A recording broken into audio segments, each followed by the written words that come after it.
Hi, I'm Christina from Travels with Ted. I've been a full time RVer for over 9 years, and I love helping new RV campers learn the ins and outs of life or weekends on the road. Today, we're talking about the RV walkthrough.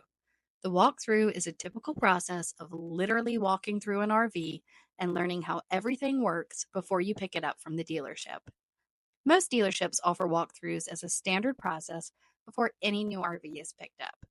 If you purchase an RV outside of a dealership, you should still try to get these questions answered before you take possession of the RV. Before I dive into the questions you should ask during a walkthrough, let's talk pre walkthrough preparation. First, I highly recommend reading your RV's owner's manual before your walkthrough. You will likely find the answer to many of these 50 questions in the manual. Then you can quickly verify the answers or skip those questions in the walkthrough. The answers that aren't clear to you after reading the manual are the ones you know you have to have answered before you take possession of your new RV. Also, plan to film the walkthrough. Before the walkthrough starts, ask the employee performing the walkthrough if you can film it. Filming the walkthrough means you don't have to take notes or worry about forgetting any important details. Ideally, you will have two people present during the walkthrough. One person can ask questions and the other person can film. Also, print the walkthrough questions. Print a copy of these questions to ensure you don't forget any of them. I will link to an article with all the questions and a printer friendly sheet so you don't need to write them down. In addition to asking questions, you need to physically test everything. Just because an RV is new doesn't mean everything works. That's why it's important to test as much as possible before leaving the dealership with your new or new to you RV. Most RV dealerships make it a standard practice to complete a pre delivery inspection or PDI, where all major RV components are tested. We recommend requesting to be present for the PDI, or if you can't be there, request that it be filmed. Watching the PDI not only ensures that everything is fully tested, it also teaches you how to use the basic features of your RV. Everything from the awning to the water system should be tested during this process. Finally, know who is leading the walkthrough. The person leading your walkthrough should be knowledgeable about RVs and your specific RV. During negotiations, ask the dealership's process for PDIs and walkthroughs. Make sure both will be conducted by an RV tech, and for the PDI, confirm that you'll be allowed to observe and any issues found will be fixed. Then make sure this is all in writing. Some dealers already have a thorough process in place, others just try to get you out the door as quick as possible. Don't let them do that to you. Make sure you get a thorough PDI and a thorough walkthrough. Now, let's dive into the questions. As I said earlier, I will link to an article with these questions listed, so no need to write them down. But I do recommend watching as I will explain why each question is important. We'll start with basic RV walkthrough questions. Some of these are so basic that they might seem silly, but they'll keep you from making silly mistakes and ensure everything's functioning properly in your RV. 1. How do you open the door? This might seem like a silly question, but almost everyone who comes into our travel trailer has trouble letting themselves out, so it might not be as simple as it seems. Also, ask, how do you lock the door? And how do you open the windows? The fourth question is, what keys come with the RV and what is each key for? This way, you don't have to go through and test all the keys on every storage compartment. 5. How do I turn on the interior lights? 6. Are there exterior lights and how do they turn on? 7. How do the entrance steps work? Are they automatic or do I need to fold them down and how does that work? 8. How do I extend and retract the awning? 9. Does the RV have a built in stereo? Can I connect via Bluetooth? On our first fifth wheel, there was a Bluetooth speaker that we needed a pin to connect to, and we didn't ask during the walkthrough. And in the 9 years we owned it, we were never able to connect. 10. Where are the propane tanks located? 11. Where are emergency exits located? Many RVs have emergency windows that push out so you can exit in case of an emergency like a fire. So, knowing where these are is super important. 12. What is the weight, length, and height of the RV? These are specs we all recommend measuring yourself, but it's good to know, at least from the start, what the manufacturer says. 13. What type of roof does the RV have? It has a PVC roof versus a rubber roof. The process for maintenance and cleaning will be slightly different, so super important to know that. Next up are RV holding tank questions. So the holding tanks are the freshwater tank that holds all the water that can come into your RV, and the gray and black water tanks that hold wastewater from both the shower, sinks, and toilet. So here are the questions we recommend asking about those tanks. 1. How large are the gray water, black water, and freshwater tanks? 2. Where do I fill the freshwater tank? So most RVs have a port on the outside of the RV somewhere where you fill that freshwater tank. It might be a gravity fill. It might be something you need to connect the hose to, but you definitely need to ask where that is. 3, how do I drain the freshwater tank? So all RVs will also have a drain where you can quickly empty that freshwater tank when you're preparing the RV for storage or travel. 4, how do I sanitize the freshwater tank?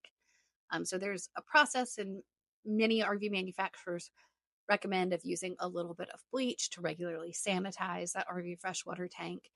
Some RVs have a sanitized setting or an automated hose that makes this a bit easier, so you should always ask about that. 5, where is the city water connection? That's where you connect if you don't need to use the freshwater tank because you have a water hookup at your site. 6, how do I turn on the water pump? The water pump is what allows the RV to draw fresh water from the tank into your RV, so you need to know how to turn that on and off. 7, is there a winterized setting or a winterization hose? Similar to sanitizing, when you winterize your RV, you need to put antifreeze through the lines, and some RVs have a control panel or a special hose connected to the water pump that allows you to do this in a more automated way. 8, is there a black tank flush, and where is that located? A black tank flush is a port that allows you to put fresh water into your RV to clean out your black water tank. We recommend flushing the tanks every time you dump, so you're definitely going to need to know where that is. 9, how do I open the gray and black water tanks? There's usually a valve somewhere on the RV. It might be in the storage bay, it might be under the RV. You're definitely going to need to know where it is. 10, are there tank heaters, and how do I turn them on? Some RVs have heaters on the holding tank so things don't freeze when it's cold outside. So you need to know A, if you have those, and B, how to get them on. 11, is there an onboard water filter? Now let's move on to electrical questions about the RV. 1, is the RV 30 or 50 amp? This is going to impact what type of cords you need, what type of plugs and adapters, and also how much electricity you can use. If you don't know what 30 and 50 amp means, then you're going to need our beginner's guide to RVing. We'll link that in the description. 2, what is the proper way to plug in the power cord? Does it have a twist lock? Different power cords have different kind of mechanisms to lock them in place. So exactly how they plug in is different. So make sure you learn how yours is supposed to work so you don't damage the connections. 3, what kind of battery is the house battery? Is it lead acid, wet cell, lithium ion? For maintenance, it's going to be important to know exactly what type of battery you have. 4, where is the breaker box located? And 5, are the breakers labeled? Always double check if they've labeled all the breakers. If they haven't, it's going to be a huge pain for you. So make sure they do that for you. If the RV has solar panels, is there a controller? How do I switch to solar power? 7, if the RV has an inverter, how do I turn it on and off? And what can I run on the inverter?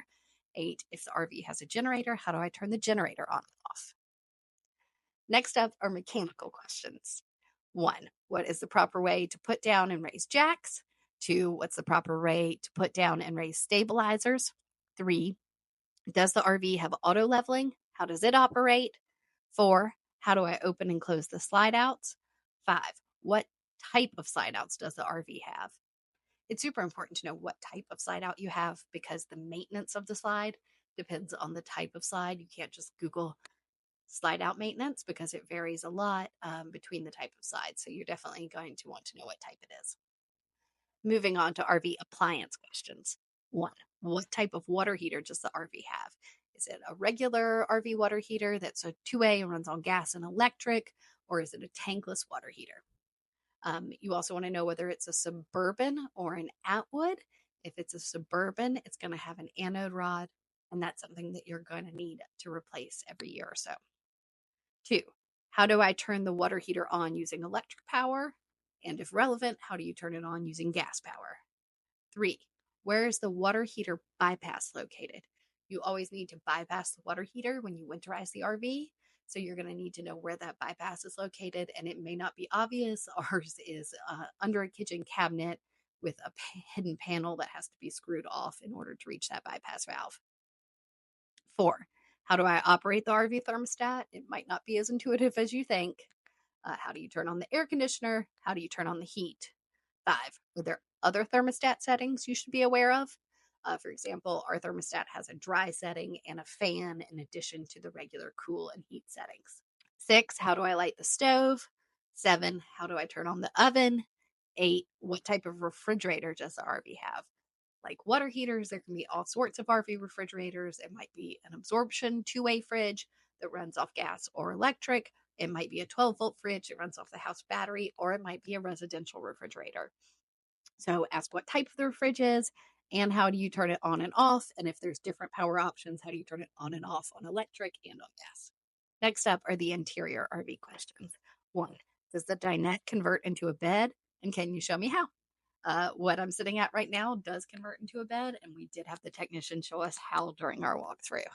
2, are there any hidden storage compartments? We once talked to a neighbor at an RV park that just found out that her dresser top lifted off with a full hidden storage compartment, and she'd been in the RV 2 years and had just figured that out.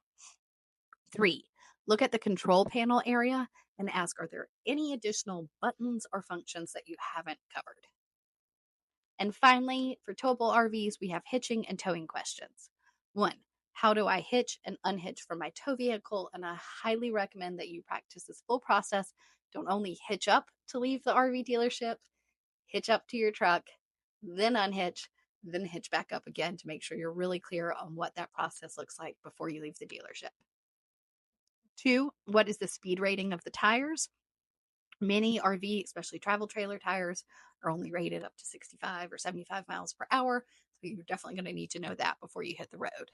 And 3, is there a spare tire? Where is the spare tire and how is it accessed? So that's all 50 questions combined with a thorough reading of your owner's manual. These questions should help you learn the functions of your new RV and be prepared for your first trip. If this is your first RV, don't forget to download our free ebook, The Beginner's Guide to RVing, to help you prepare for your first camping season. Happy camping!